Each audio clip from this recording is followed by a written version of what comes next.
Nous tombons amoureux 3 fois dans une vie, chacun de ces amours a une raison, un rôle bien précis. Laisse-moi t'expliquer.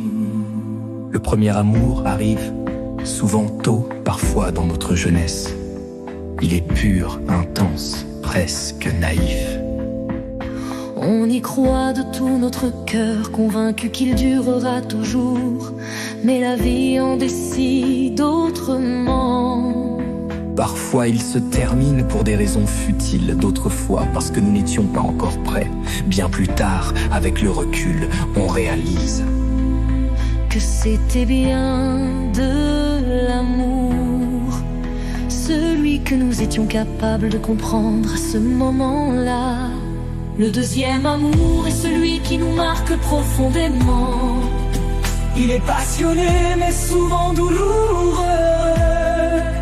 C'est un amour qui nous enseigne parfois dans la souffrance. Il nous apprend les blessures, la déception, la trahison. On s'accroche, on espère, on se bat, mais il finit par nous briser. Et dans ces éclats, nous comprenons enfin ce que nous ne voulons plus jamais revivre. Après cette épreuve, nous changeons, nous devenons prudents, méfiants. Nous avons peur d'aimer à nouveau, peur de souffrir encore. Nous apprenons à nous protéger, parfois un peu trop. Et puis il y a le troisième amour, celui qui arrive sans prévenir, sans effort, sans complication. Il ne ressemble à aucun autre. Il n'est peut-être pas comme nous l'imaginions, mais il s'impose comme une évidence. Avec lui, il n'y a pas de jeu, pas de doute, juste une sérénité nouvelle. Il nous accepte comme nous sommes, avec nos cicatrices et nos failles. Avec lui, tout devient simple, naturel, fluide.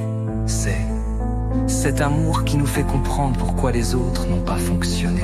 Pourquoi il fallait traverser cette tempête pour enfin trouver un port où accoster. Pourquoi chaque larme, chaque blessure, chaque déception nous menait à cette personne.